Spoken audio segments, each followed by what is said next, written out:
햇살처럼 반짝이는 오늘, 당신의 통장도 기분도 빛나게 바라면서 문을 엽니다. 여기는 돈이 빛나는 낮에 저는 송디입니다.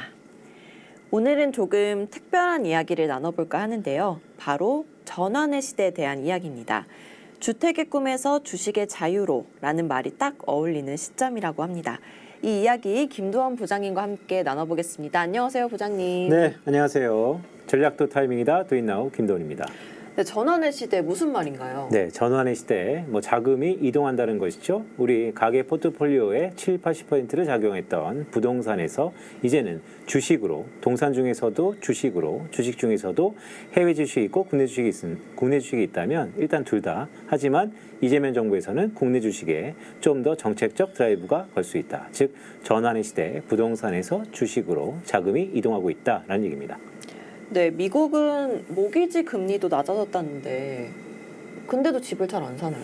네, 그러니까 미국도 그렇고 한국도 그렇고 비슷한 현상이에요. 결국 집값이 비싸다 보니까 암만 금리가 내려간다 하더라도 이게 주택의 꿈이라는 것이 현실 가능성이 없어졌다라는 얘기입니다. 즉, 미국의 젊은 세대를 중심으로 이제는 주택보다도 주식으로서 좀 더 황금성과 그다음에 현금화 가능성이 높은 그런 동산 중에서도 주식의 자산으로 자금이 이동하고 있다라고 할 수 있겠습니다.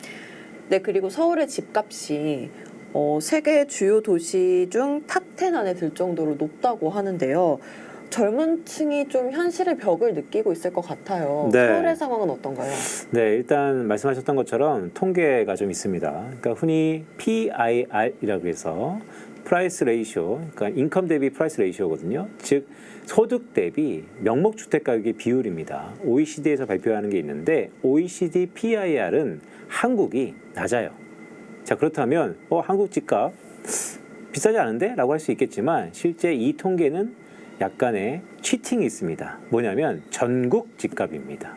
즉, 한국의 전국 집값은 아직은 소득 대비 낮다라고 할 수 있는데 도이치방크에서 동일한 기준으로 도시별 PIR을 적용한 게 있거든요. 거기서는 송디가 말씀드렸던 것처럼 서울의 집값이 거의 주요 도시의 탑10 안에 들고 있습니다. 오히려 베이징 다음으로 가장 높은 그런 서울의 집값이기 때문에 그것이 무엇을 의미하느냐. 즉, 사회초년생인 젊은 세대로 하여금 이제 더 이상 주택을 마련해야겠다라는 계획보다는 오히려 주택보다는 또 다른 자산으로 재테크를 해야겠다. 즉, 주식으로서의 유인이 좀 더 확대되는 하나의 동인이 되고 있다라고 할 수 있겠습니다.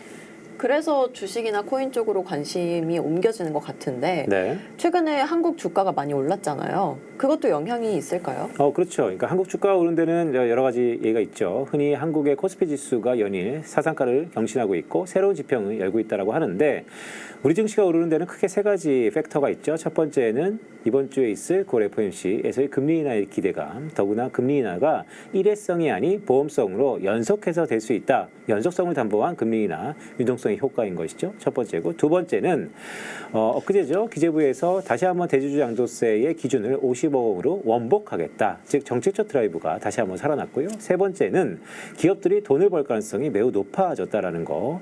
최근에 SK하이닉스를 필두로 해서 AI 테크 밸류체인에 대한 기대감이 모락모락 물어나고 있죠. 그런 의미에서 우리 코스피 지수의 사상 최고치에 여러 가지 세 가지 팩터에 동인이 될 수 있는데 그것의 이면에 우리가 대기 자금이라고 할 수 있는 부동산에서의 동산으로서의 전환, 그 가운데서도 주식으로의 전환이 자금 측면에서도 충분히 한국 증시를 떠받치고 있는 마중물 역할을 하고 있다라고 할 수 있겠습니다.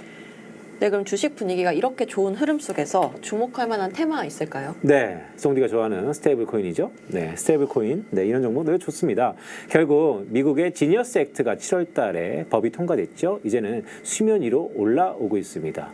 한국 증시를 이끌었던 조방원, 즉 주도주뿐만 아니고 최근에 시가총액 1등과 2등을 달리고 있는 삼성전자와 SK하이닉스, 반도체 다 좋습니다. 하지만 젊은 세대들이 집중하고 있는 것은 스테이블 코인 테마다라고 할 수 있겠고 거기에는 발행과 유통과 결제가 있는데요. 한국은 발행 시장보다는 유통과 결제 시장에 일단 스테이블 코인이 테마가 형성되고 있다라는 측면에서 제 보고서에는 카카오페이, 다날, 삼성 SDS 등등도 눈여겨보아야 될 종목으로 담고 있습니다. 그럼 이 종목들이 실제 성과도 괜찮은가요? 네, 실제 성과 나쁘지 않고요. 계속해서 물론 벌어들인 것보다 최근에 급등세로 인해서 다소간의 부침은 있을 수 있겠지만 스테이블 코인이라는 게 중장기적으로 여러분 아시는 것처럼 미국은 스테이블 코인 법안이 통과됐는데요. 한국은 아직 법안이 통과되기 전입니다. 따라서 이젠 중장기적인 시계로 스테이블코인 테마를 바라보자라는 말씀도 드립니다. 네, 그럼 한국에서는 그 법안이 언제쯤 통과될 거라고 보시나요? 그러니까요. 네, 송디가 매서워졌습니다. 네, 법안 같은 경우 글쎄요. 아직까지도 한국은 근시할 내에 법안을 마련하겠다라는 기대 섞인 부분이 있는데 아직 시점을 우리가 이렇다하게 얘기할 수는 없어요. 하지만 글쎄요. 여러분 잘 아시는 것처럼 주가는요. 기대감으로 움직입니다. 아직 법안이 통과될 개연성은 요원해 보이지만 근시안적으로 빠르면 올해 말에 아니면 내년 상반기에는 충분히 법의 집행 가능성이 발의 가능성이 있다라는 말씀도 드립니다. 네, 오늘 전환의 시대라는 리포트를 바탕으로 이야기 나눠봤는데요. 오늘 투자 환경도 크게 변하고 있다는 걸 느낄 수 있는 시간이었습니다. 소유에서 이동, 고정에서 유동으로 변화 속에서 어떤 자산을 언제 담을지 고민해 봐야 하는 시점인 것 같습니다. 오늘 김도환 부장님과 함께했고요. 마지막으로 한 말씀 부탁드립니다. 네, 뭐 이런 얘기가 있죠. 세상의 모든 떨림은 기회가 왔다는 증거이다. 코스피가 사상 최고가를 경신하고 있습니다. 지금의 떨림이 기회로 받아주길 간절히 소망합니다. 네, 돈이 빛나는 낮에 오늘도 함께 해주셔서 감사하고요. 우리는 다음 주에 다시 김도환 부장님과 만나겠습니다. 안녕.